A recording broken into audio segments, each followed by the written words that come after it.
Os anjos são seres espirituais que despertam muito interesse e curiosidade nas pessoas, sejam elas cristãs ou não. Por isso, no vídeo de hoje, eu vou te mostrar tudo o que a Bíblia diz sobre os anjos. Quando Deus os criou, qual é a função de cada um deles no reino de Deus? Será que os anjos têm poder para interferir em nossas vidas? Será que você tem um anjo da guarda só seu? Vou começar a responder estas e outras perguntas sobre esses seres celestiais a partir de agora. Mas antes disso, se inscreva aqui no meu canal e ative o sininho para receber as notificações do YouTube no seu celular. Então vamos começar. Os anjos, que são mencionados dezenas de vezes, tanto no Antigo quanto no Novo Testamento, foram criados por Deus para proclamar a sua glória e o seu poder. Certa vez, o profeta Isaías teve uma visão do céu, onde Deus era exaltado pelos anjos. Veja o que está escrito: No ano em que o rei Uzias morreu, eu vi o Senhor assentado num trono alto e exaltado, e a aba de sua veste enchia o templo. Acima dele estavam serafins, cada um deles tinha 6 asas, com 2 cobriam o rosto, com 2 cobriam os pés, e com 2 voavam, e proclamavam uns aos outros: Santo, Santo, Santo, é o Senhor dos exércitos. A terra inteira está cheia de sua glória. A Bíblia também diz que os anjos são espíritos ministradores, enviados para servir aqueles que vão herdar a salvação. Os anjos são servos de Deus e interferem sim nos assuntos humanos, mas nós não sabemos ao certo como isso acontece. Os anjos são muito mais fortes e poderosos do que as pessoas.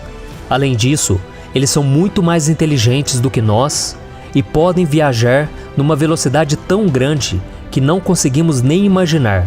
Porém, isso não quer dizer que eles saibam de todas as coisas a respeito de Deus e do seu reino. Os anjos moram no céu e podem ver a Deus. No passado, alguns deles vieram à terra para fazer tarefas dadas pelo Senhor, como por exemplo, lutar contra Satanás para não permitir que ele ficasse com o corpo de Moisés. Eles também vieram acompanhar o Senhor quando ele desceu para avisar Abraão de que sua esposa Sara teria um filho. Vieram também comunicar Maria de que ela daria à luz ao Messias e confortar as mulheres, dizendo a elas que Jesus havia ressuscitado quando viram o túmulo do seu mestre aberto e vazio. Além disso, o apóstolo Paulo deixa claro que anjos vieram à terra como homens, sem que as pessoas soubessem quem eles eram de verdade. Ele disse: Seja constante o amor fraternal, não se esqueçam da hospitalidade. Foi praticando-a que, sem saber, alguns acolheram anjos. Lembre-se dos que estão na prisão, como se aprisionados com eles, dos que estão sendo maltratados, como se fossem vocês mesmos que o estivessem sofrendo no corpo. E você pode estar se perguntando se esses seres foram criados antes ou depois do homem. E a resposta pode ser encontrada no livro de Jó, capítulo 38, versículo 7, onde o próprio Deus disse a Jó que os anjos se alegravam muito enquanto ele fazia o mundo. Ou seja, eles foram criados antes mesmo de Deus dizer que haja luz. Uma coisa interessante a se falar sobre os anjos é que eles não se casam e nem se reproduzem. Ou seja, eles foram criados de uma única vez. E a Bíblia também diz que eles são seres imortais, exceto aqueles que se rebelaram contra o Senhor juntamente com Satanás e foram expulsos do céu. Estes sofrerão com a ira divina, assim que Jesus voltar e derrotar o diabo. Dos milhões de anjos existentes no céu, apenas os nomes de 2 deles são mencionados na Bíblia: o do arcanjo Miguel e do Gabriel. Outros nomes de anjos até são mencionados em livros apócrifos, ou seja, que não foram inspirados por Deus. Então podemos afirmar com convicção que a Bíblia não fala nada sobre esses outros seres. Outra dúvida muito comum é sobre o relacionamento dos anjos com as pessoas. E a verdade é que eles se preocupam sim com os filhos de Deus e desejam que coisas boas aconteçam com seres humanos aqui na terra. Tanto é que o próprio Jesus disse em Lucas capítulo 15, que há alegria na presença dos anjos de Deus por um pecador que se arrepende. E mais do que se preocuparem, os anjos ajudam as pessoas quando o Senhor os ordena a fazer isso. Veja alguns exemplos. Antes de destruir as cidades de Sodoma e Gomorra, Deus mandou 2 anjos para ajudar Ló e a sua família a fugir de lá. Muito tempo depois, o rei Dário condenou o profeta Daniel a ser comido por leões. Mas isso não aconteceu, porque o Senhor enviou seu anjo e fechou a boca dos leões. Outro exemplo foi do apóstolo Pedro. Ele estava preso e Deus enviou um anjo para libertá-lo. E o próprio Jesus foi ajudado pelos anjos enquanto esteve aqui na terra.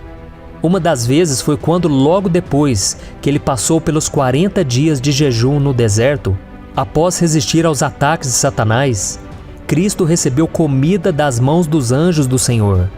E em outra ocasião, a Bíblia conta que um anjo veio e o fortaleceu quando o Filho de Deus estava prestes a morrer na cruz. Além disso, vemos em diversas passagens bíblicas que os anjos trabalham para que as coisas ocorram bem em nossas vidas.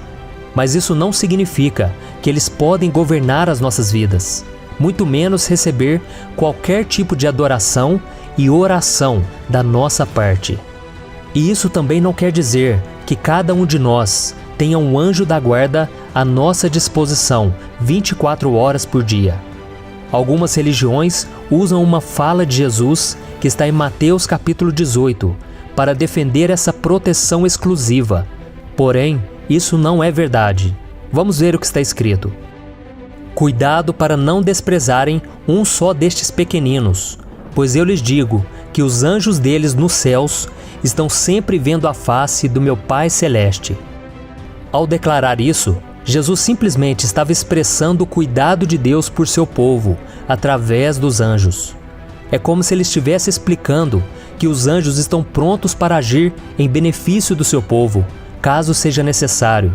Assim, a ideia de um anjo da guarda para cada crente não tem base bíblica. Em vez disso, a Escritura afirma uma verdade mais preciosa. O cuidado de um cristão não é a tarefa de apenas um anjo, mas de todo o exército angelical. E por falar em quantidade de anjos, a Bíblia mostra que existem pelo menos 4 classes diferentes de anjos: o arcanjo, os serafins, os querubins e os seres viventes. Vamos ver o que as Escrituras Sagradas falam sobre cada uma dessas classes. Primeiro, o arcanjo. O único arcanjo mencionado na Bíblia é Miguel. As passagens sobre ele demonstram que ele é uma espécie de líder dos outros anjos, sendo mais poderoso e com maior autoridade. Foi ele quem lutou com o diabo quando o inimigo queria o corpo de Moisés, e é ele que vai liderar o exército de anjos na batalha contra o dragão, descrita em Apocalipse capítulo 12. Segundo, serafins. Os serafins fazem parte de uma classe de anjos com uma posição muito importante no céu. Conforme vimos em Isaías capítulo 6, eles têm grandes responsabilidades e ficam próximos ao trono de Deus. Terceiro, querubins. Os querubins também têm autoridade. Eles trabalham diretamente para Deus, cumprindo tarefas especiais. Eles ficam perto do trono de Deus, prontos para fazer qualquer coisa que Deus mande. Quarto, seres viventes. Os seres viventes são outras espécies de seres celestiais que ficam ao redor do trono de Deus. Eles são parecidos com um leão, um boi, um homem e uma águia. São muito poderosos e adoram a Deus dia e noite, dizendo: Santo, Santo, Santo é o Senhor, o Deus Todo-Poderoso, que era e que há de vir. Mas a Bíblia é muito clara ao dizer que também existem anjos maus, que se transformaram em verdadeiros soldados de Satanás, cujo principal objetivo é roubar, matar e destruir a vida das pessoas em todo o mundo. Mas como será que eles surgiram? Quem os criou? Assim como Miguel, Lúcifer, cujo nome significa estrela da manhã, era um anjo muito poderoso criado por Deus. Porém, ele quis tomar o trono do Senhor e, como resultado, foi expulso da presença do Pai. Veja o que Deus disse a ele através do profeta Isaías. Como você caiu dos céus, ó estrela da manhã, filho da alvorada! Como foi atirado à terra, você que derrubava as nações! Você que dizia no seu coração: subirei aos céus, erguerei o meu trono acima das estrelas de Deus, eu me assentarei no monte da Assembleia, no ponto mais elevado do Monte Santo. Subirei mais alto que as mais altas nuvens, serei como o Altíssimo. Mas às profundezas do Sheol você será levado, irá ao fundo do abismo. E junto com Lúcifer, 1/3 dos anjos que também haviam se rebelado contra o Senhor, caíram do céu e se tornaram seres demoníacos que passaram séculos perturbando a terra e continuarão a fazer isso até que sejam destruídos por Jesus no fim dos tempos. Eu sou o pastor Antônio Júnior e se você gostou dessa mensagem, inscreva-se aqui no meu canal e compartilhe com seus amigos. Deus te abençoe.